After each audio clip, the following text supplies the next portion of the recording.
Amerikada nega bolalarga maktab yoshidan boshlab 3-jins tushunchasi singdirilyapti?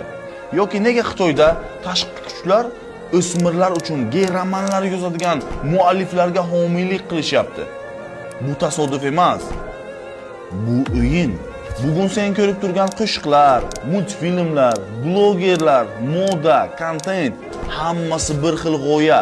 Erkaklarni kuchsiz qilish uchun. Qara, miyangni ishlatsang tushunib yetasan.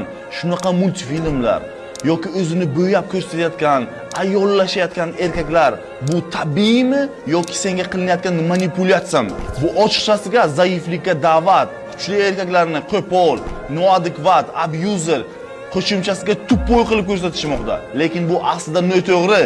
Chunki kuchli erkak bu faqat muskullar emas, bu ruh, iroda, kuch, qadriyat, qat'iyat va kelajak avlodning ishonchi hisoblanadi. Endi menga aytingchi, shunday xalqni, erkaklarni boshqarib bo'ladimi? Bo'lmaydi. Shuning uchun ular erkaklarni zaiflashtirishga urinishyapti. Savol: qachon oxirgi marta o'zing yoki farzanding nima ko'rayotganini tekshirding? Unutma, kuchsiz erkak qul avlodni tarbiyalaydi. Kuchli erkak millatni tiklaydi. Agar sen yo men to'xtasak ular yutadi. Men millionlagan insonlarning ichidagi ovozman. Ular menga to'xta deyshadi, lekin men to'xtamayman. Agar to'xtasam, millionlagan yoshlarning ichidagi ishonch o'ladi.